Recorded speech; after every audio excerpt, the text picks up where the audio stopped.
Right. Okay.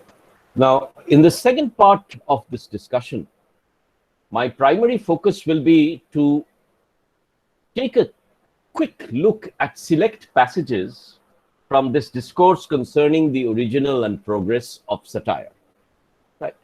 So, this is part and parcel of the satires of Decimus Junius Juvenalis, translated into English verse by Dryden and some other eminent hands. This is 1692-93 that Dryden is translating Juvenal, and this is appended as a kind of an introduction to this particular text. Now, what is his first, what is his intention in writing this discourse? It is to talk about, to give you from the best authors the origin, the antiquity, the growth, the change, and the completement of satire among the Romans. So it is a history of satire that Dryden is attempting to write. It is a history of satire, Roman satire, that Dryden is attempting to write.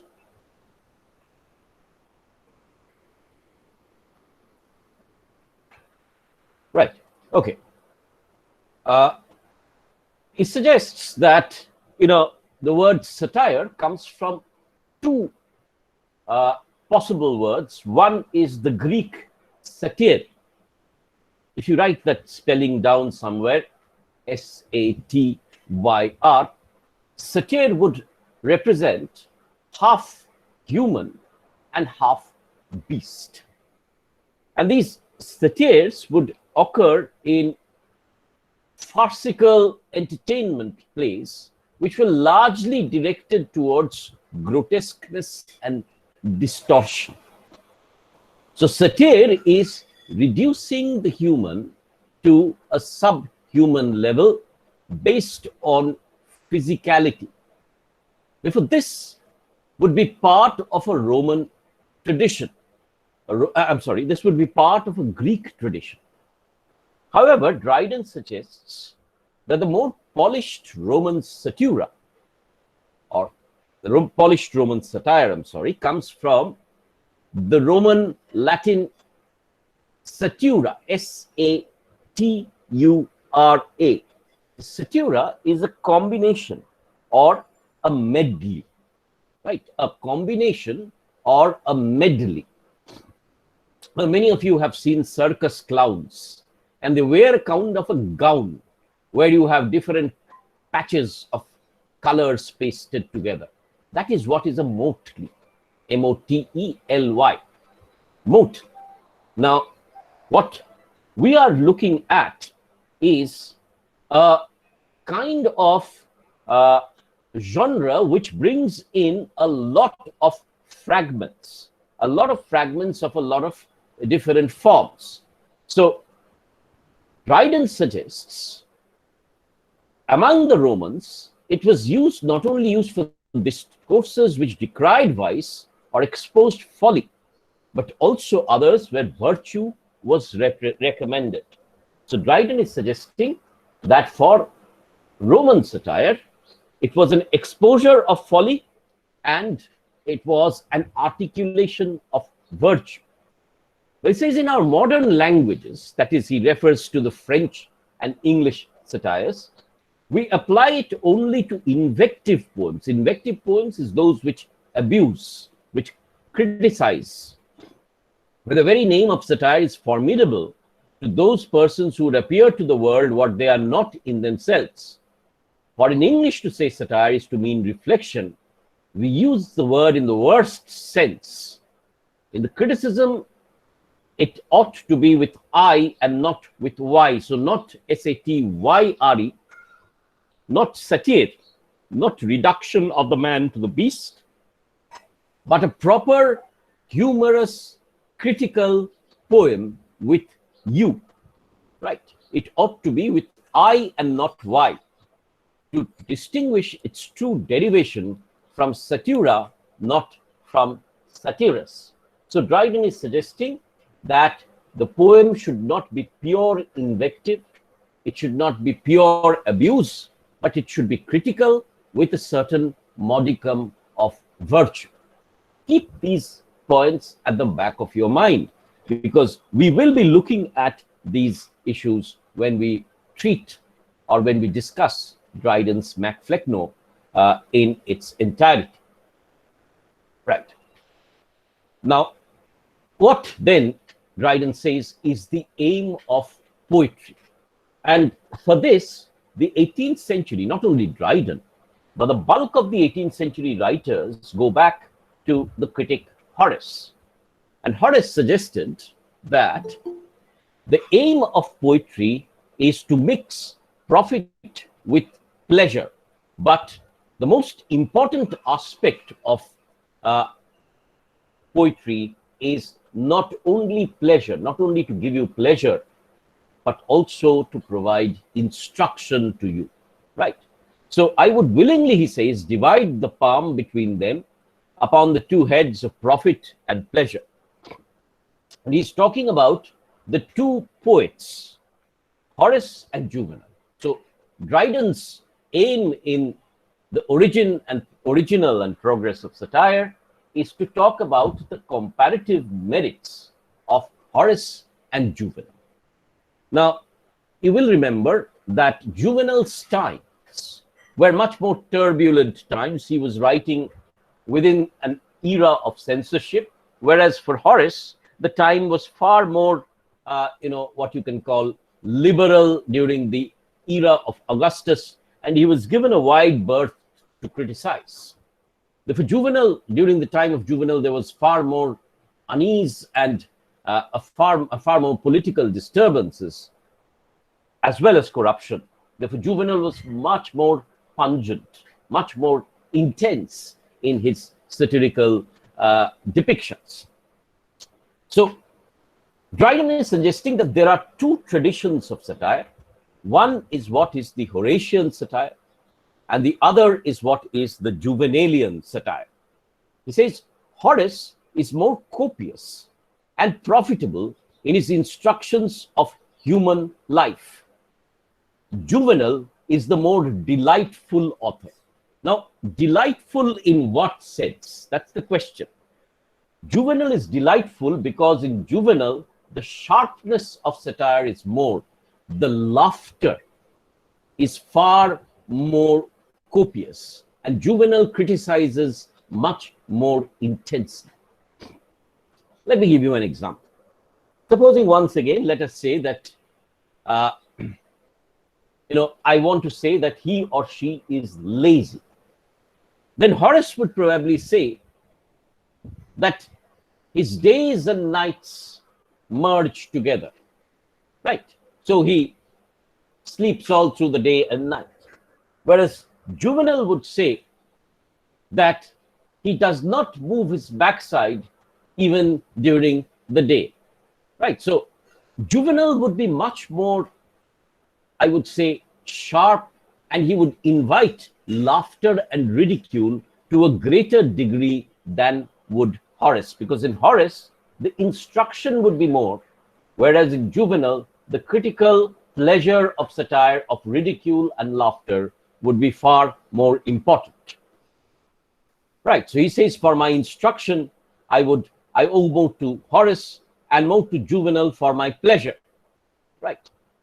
And then he says that Horace is somewhat the better instructor of the two, is proved that his instructions are more general. So Horace writes more generally about mankind, while Juvenal writes more particularly about institutions and vices, right? So Horace, who gives the more various advice, which can occur to us in the course of lives, but also of civil conversation. So Horace is never brutal, direct, extremely critical, whereas Juvenal is far more what you can call direct, and is far more intensely using ridicule. So Juvenal, excepting only his first satire, is in all the rest confined to the exposing of some particular vice that he lashes এই কথাটা বারবার কিন্তু মনে রেখো, ল্যাশিং is caning, beating. That Juvenile lashes out, is much more forceful, is much more critical in his satire. His sentences are truly shining and instructive, but they are sprinkled here and there. Horace is teaching us in every line and is more perpetually moral. So Horace is far more suave, S-U-A-V-E, sophisticated. In Horace's satire, the morality is much more prominent. In Juvenalian satire, the criticism and the ridicule is far more important. Horace will lead for profit. Juvenal will lead for pleasure. Juvenal can demolish an individual. Horace is trying to attack a particular vice, which is general to man, right? I've given you a lot of text there, which you can read through. What I am going to consider are the, more important segments, which are, as you can see, put in bold there so that they draw your attention. So he says that who is the greater satirist? He says Horace is probably the greater satirist because he is talking about, general tenets and is providing morality. So to give in the preference to Juvenal, not only in profit, but in pleasure. But he says that the delight which Horace gives me is but languishing. So Horace's critical satire is not so sharp. Horace cannot criticize so sharply. Horace cannot, his ridicule is not so palatable, as it were. Juvenal is more vigorous and masculine wit. He gives me as much pleasure as I can bear. So Juvenal can generate laughter after laughter. Now, you mark that passage because Dryden, in the poem that we are going to study, that is Macflecknoe, is going to be Juvenalian. He will provide a more vigorous, a more masculine way of criticism, and will raise laughter after laughter, ridicule, and reduce Shadwell, his opponent, in that particular poem to the status of a dunce. Dunce is a fool, D-U-N-C-E, right? So Dryden will be using the Juvenalian mode, whereas we will find that Pope, in his poem, which we will study once again, The Rape of the Lock, will be using a far more Horatian mode, right? So Horace has a more general view of satire, has more morality within him, has more profit in his poetry, and satirizes vices generally, but he is suave, he's gentler in his satire, and he raises laughter rather than ridicule. Juvenal, on the other hand, attacks vices more particularly, vices and individuals. He is much more vigorous, raises ridiculous laughter, and he is generally much less sympathetic to his targets. Let me give you an example. Now, laughter can be both very corrosive, very vitriolic. This is a word which I'll be using time and again. Vitriolic comes from vitriol. Vitriol is acid. If you remember, blue vitriol is copper sulfate, and vitriolic acid is fundamentally H2SO4, which is sulfuric acid, right? So laughter can be both acidic and laughter can be both sympathetic. See, when Pope is criticizing Belinda as a figure in Rape of the Lock, as a figure of feminine vanity, female vanity, he's laughing at Belinda. He's also saying Belinda smiled and the world was gay. He's also praising her. So this laughter is far more tolerant, right? But when Dryden is writing Macflecknoe, Dryden says Shadwell never deviates into sense. That is ridiculing and dismissing Shadwell completely. So the Juvenalian attack uses a laughter which is corrosive, vitriolic, extremely pungent, which ridicules a man, makes him nonsense out of it. Whereas Horace is more concerned with criticizing the general fault in man rather than the particular fault in an individual. If we're saying that Horace is much more moral and comic, whereas juvenile satire is much more serious, much more blatant, direct, ridiculous, and therefore much more tragic in the sense. Horace sort of laughs at a person, Juvenal demolishes the person with his satire. This is the distinction that he's making between Horatian satire and Juvenalian satire. Horace, therefore, is always on the amble. Amble maniki? Amble is slowly, when a horse slowly trots. Halka chale, dulki chale chola. Horace is more on the amble, so he laughs, but laughs comically. Juvenal on the gallop. Juvenal satire is fast. Juvenal satire is direct. But his way is perpetually on carpet ground. He goes with more impetuosity. More impetuosity. Impetuosity is much more vigor, force than Horace, but as securely.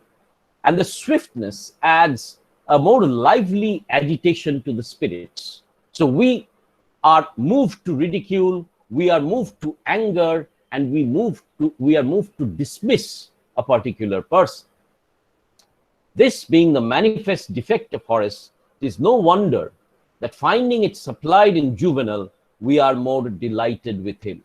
So Horace we read for the moral, but the satire is less, the laughter is less, the ridicule is less, the vigor is less.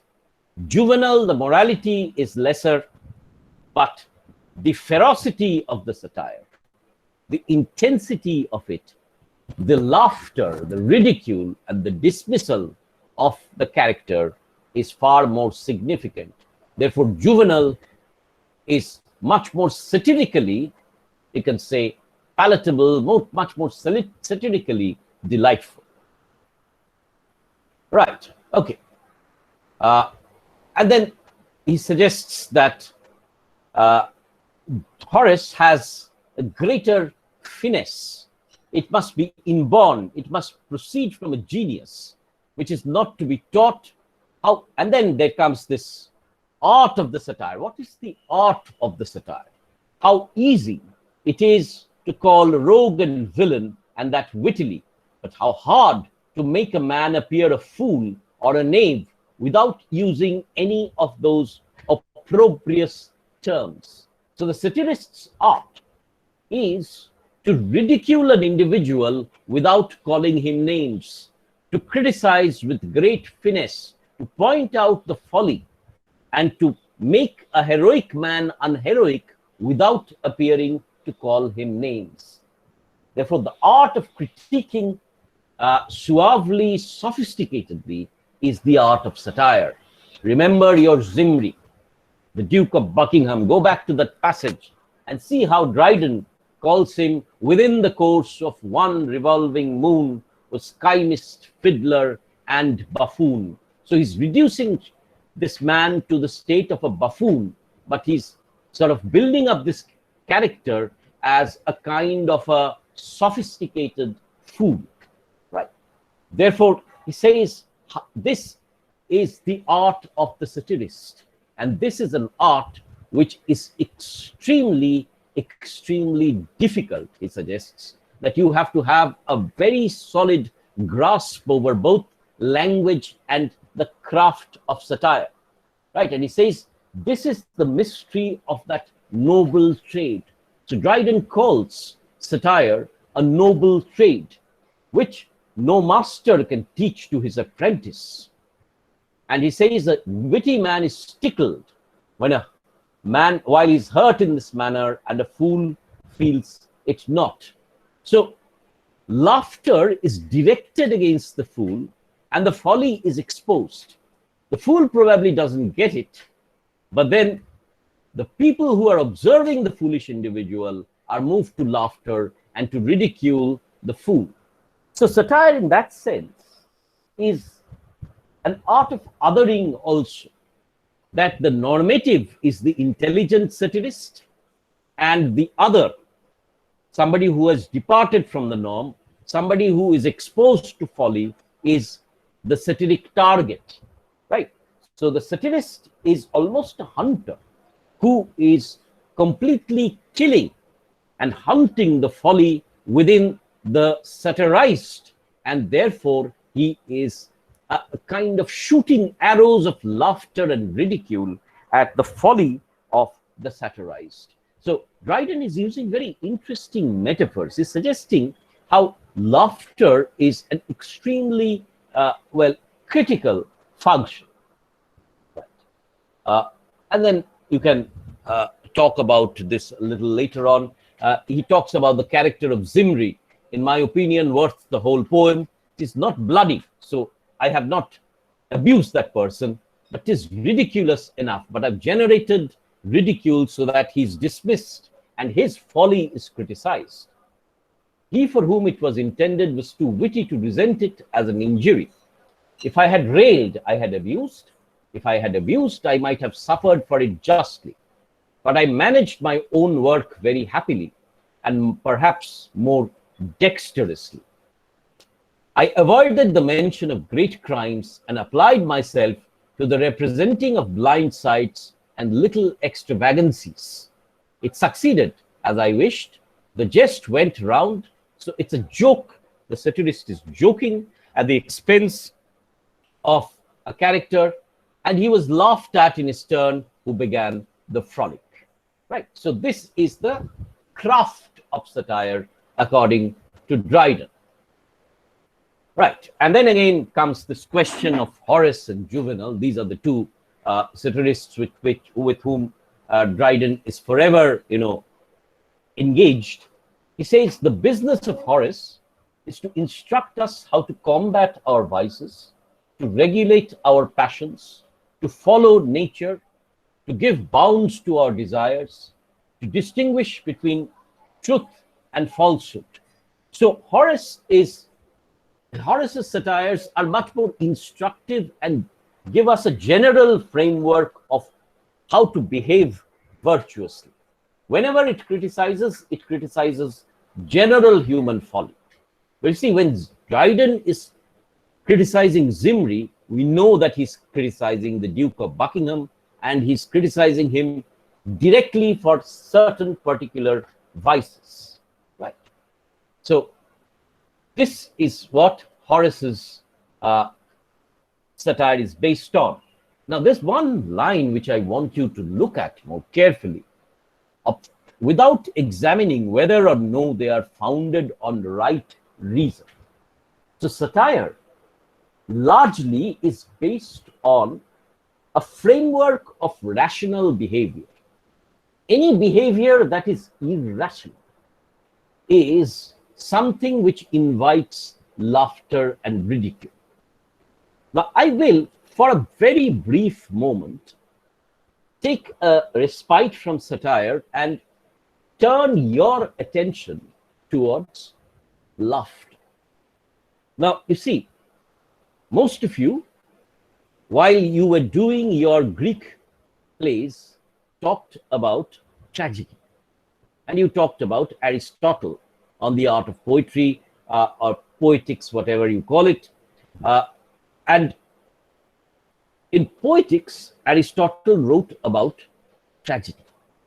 And he suggests that tragedy has a definite structure, right?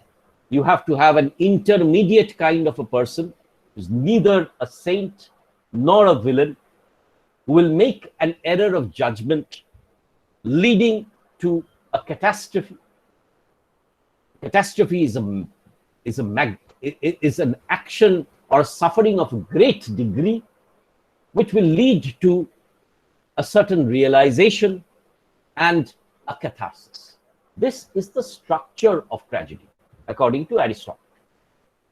Aristotle supposedly wrote a treatise on comedy.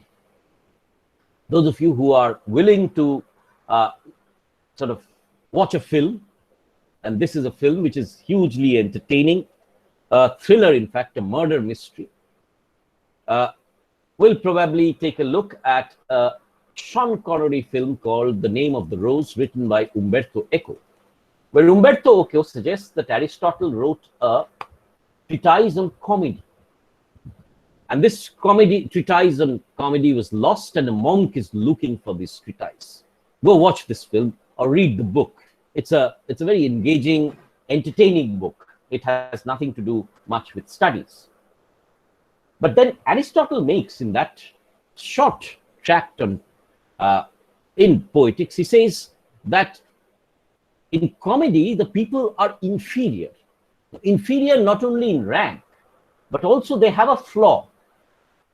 If the tragic flaw leads to catharsis, then the comic flaw leads to absurd situations. Therefore, what is that flaw? That's what I'm coming to. Say, for example, you will have these types. Say, a person who gets angry very often, right? A jealous husband or a lover, a jealous lover against whom you laugh. Say, for example, a very, protective father, right?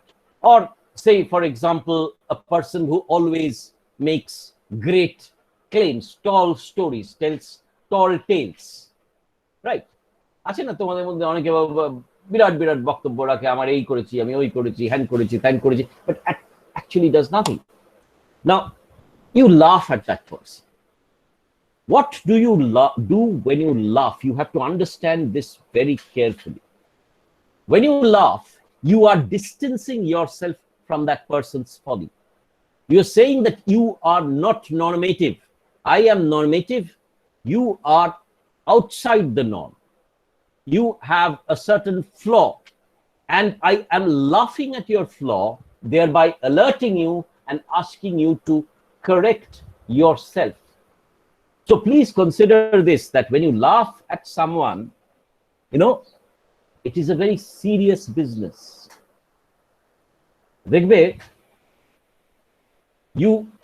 What is the greatest way of taking revenge on your enemy? You can hit him, but that is between you and him, or you and her.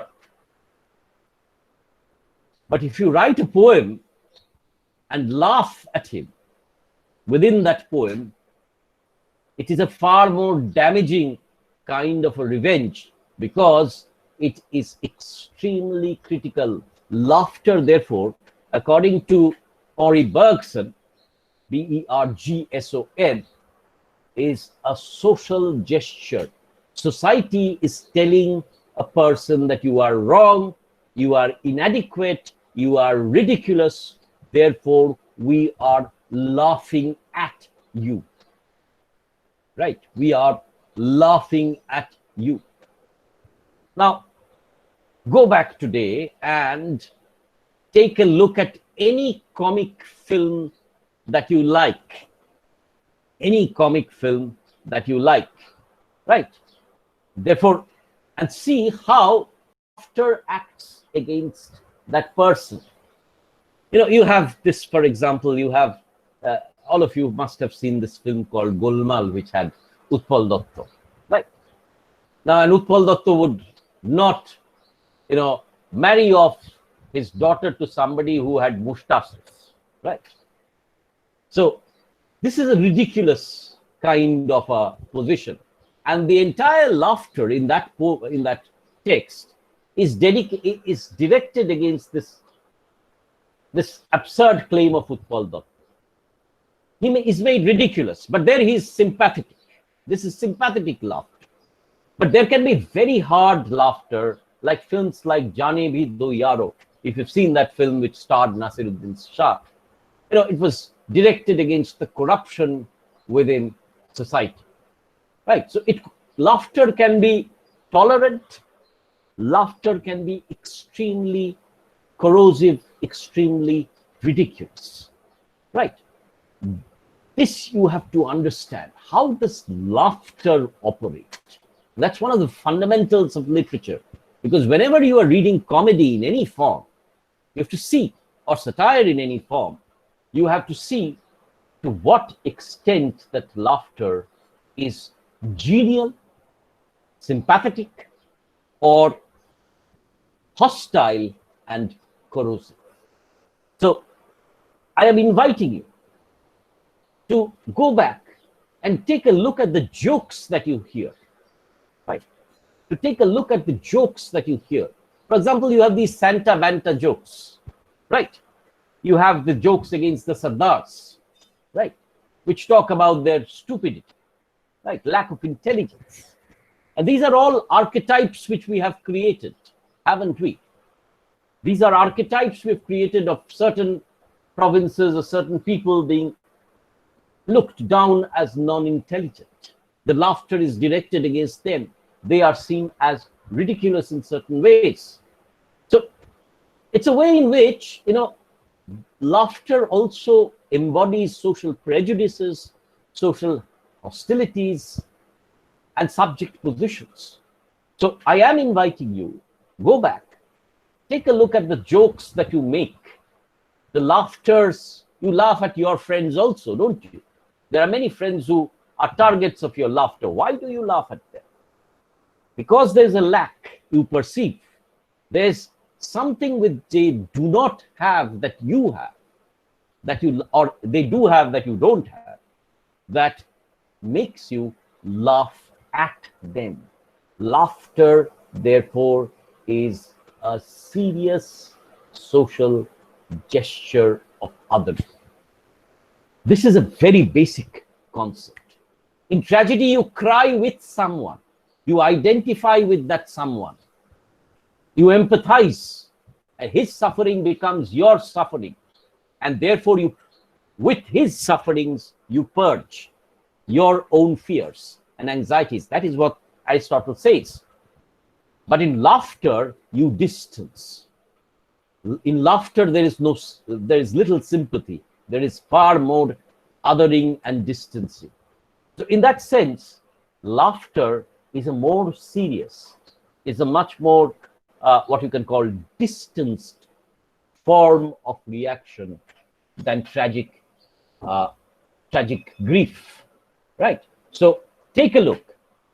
Think about the jokes that you have read.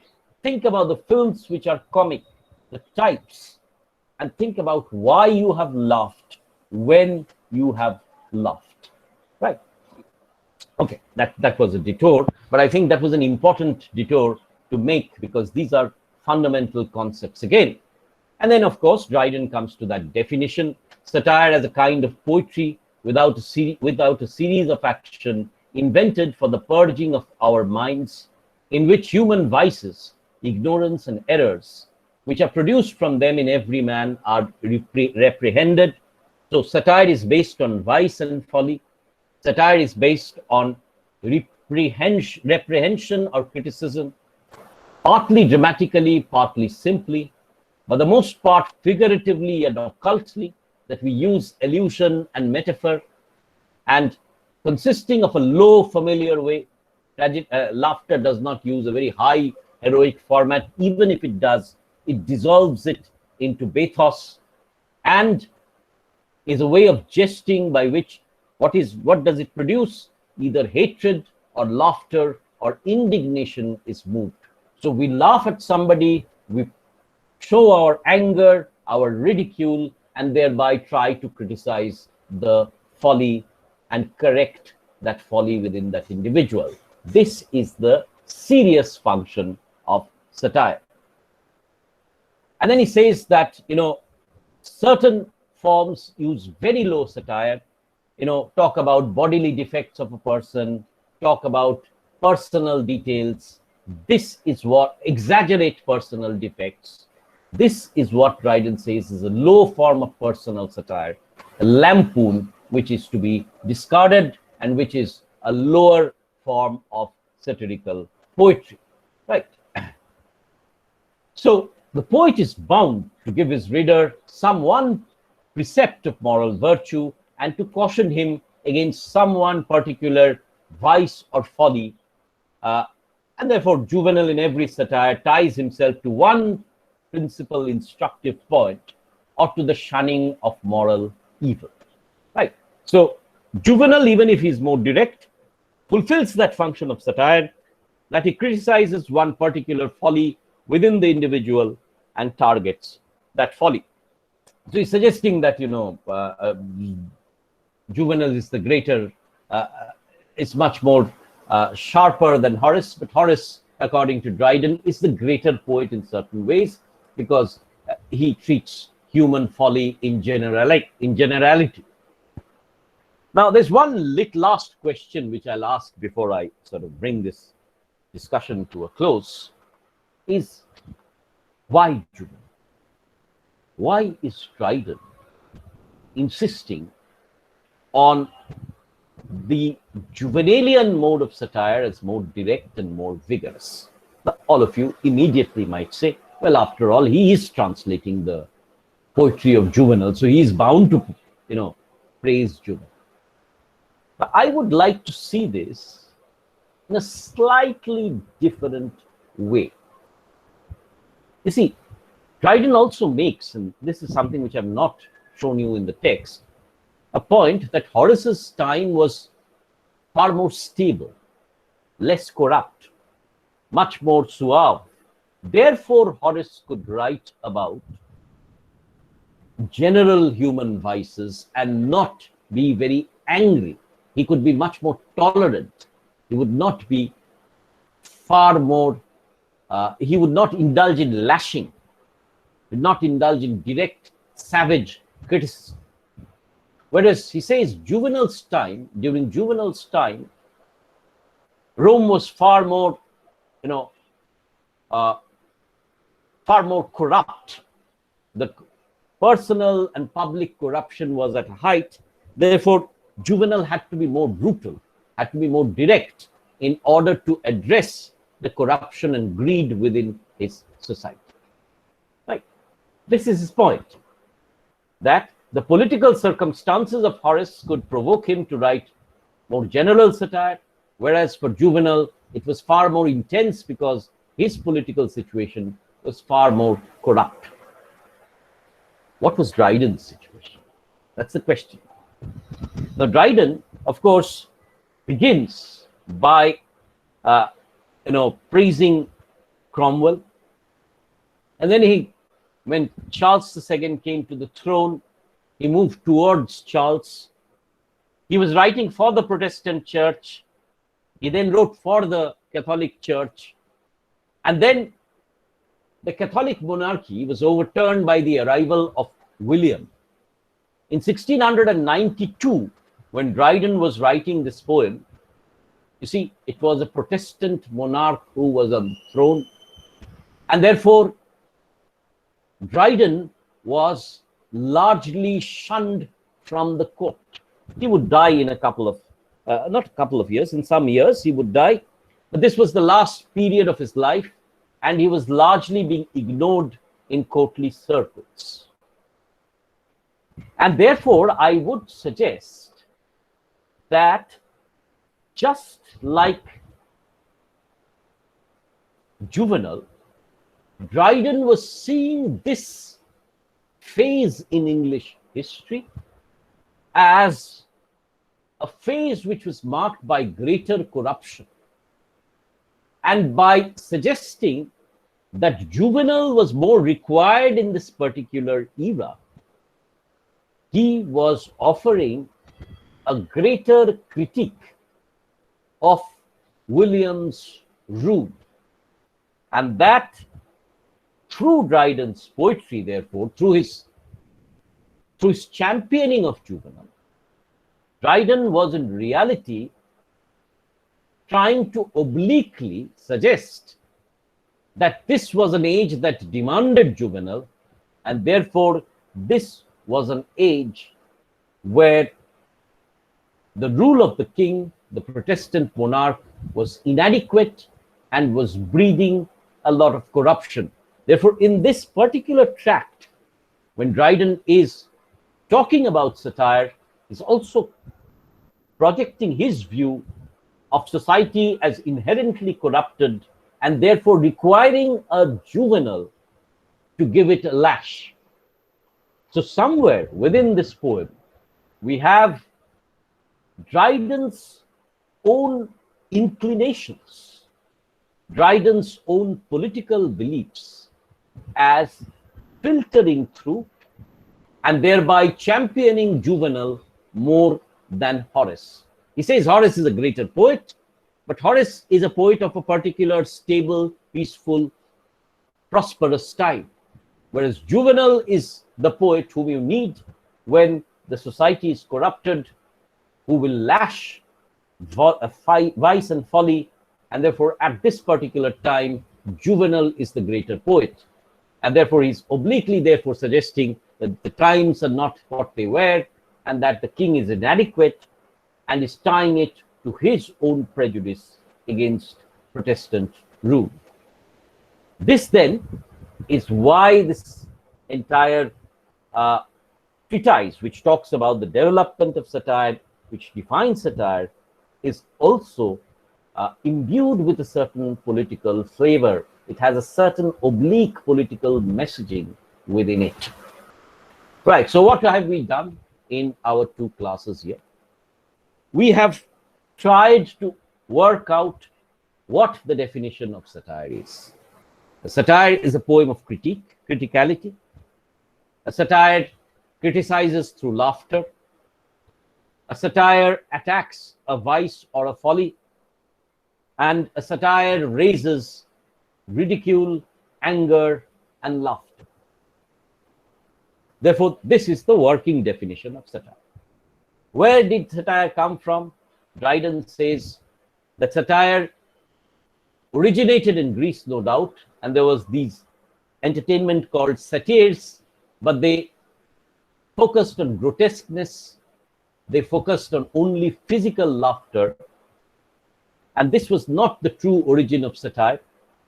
The true origin of satire rather lay in the Roman times through the word satura, which meant a medley of criticism, laughter, praise, etc., etc., a whole set of forms. And therefore, there are two etymologies which he's talking about, origins. Etymologies is origins of that word. One, satyr, which reduces the man to a beast, and the other, satura, which combines laughter and criticism. And Dryden suggests that it is from this Roman satura that we have the term satire. Who were the great satirists? According to Dryden, were Horace and Juvenile. Horace, more general satire against the vices of mankind, far more sophisticated. His laughter is far tempered, genial, controlled, sympathetic, comic. Who is the other poet, Juvenile? Far more intense satire, far more focused against one particular vice or folly or individual. Laughter is far more corrosive. Laughter is far more, it makes the individual or that vice ridiculous, generates anger, and therefore is far more tragic in its dimensions. Dryden suggests that satire is a very difficult craft. It is a craft through which a fool and a knave and a blockhead is called a fool without appearing to call him such, that mere abuse or grotesqueness or exaggeration of any particular physical aspect is lampooning and caricature, whereas satire is a very sophisticated craft which very few people can master. He suggests that poetry instructs while pleasing. In Horace, there is much more instruction, whereas there is far more laughter, ridicule, and pleasure within Juvenile's poems. Finally, what did I do? I talked about particular satiric passages and showed you how satire uses certain figures of speech, allusion to classical, Christian, other sources, metaphor and simile, climax, gradual climbing, followed by pathos or anticlimax. We saw how the satirist uses irony. We saw how the satirist uses pun and zeugma as figures of speech which facilitate the generation of laughter and the creation of ridicule. Finally, as we talked about satire, we also talked about laughter as a kind of a social gesture, as a kind of othering of the individual, as a kind of critique against his folly and vice, and therefore through laughter, attempting to sort of improve a person by critiquing his folly. We also looked at why satire proliferated during the 18th century, because of the conflicts during that time between the Protestants, Catholics, the Whig Tories, city, country, and so on and so forth, and also a genuine desire to improve and enlighten society by banishing dogma and false belief. This then is our launchpad. This then is the theory of satire, using which we will look at two texts in our syllabus, the first being Dryden's Macflecno, and the second being Pope's The Rape of the Lock. Remember that these poems will be spaced almost 30 years from one another. Macflecno coming in the 1680s, Rape of the Lock written 1712 and revised 1714. And we'll look at the ways in which the Horatian and the Juvenalian elements sort of mingle or sort of exist in these two different poems. And then I think when you go back to this class once again, you will understand the differentiations between Horace and Juvenal far more acutely. Right, this was what I set out to do in this particular class. And with that, I am hereby stopping the recording, and we will have some time for question and answers once the recording is over.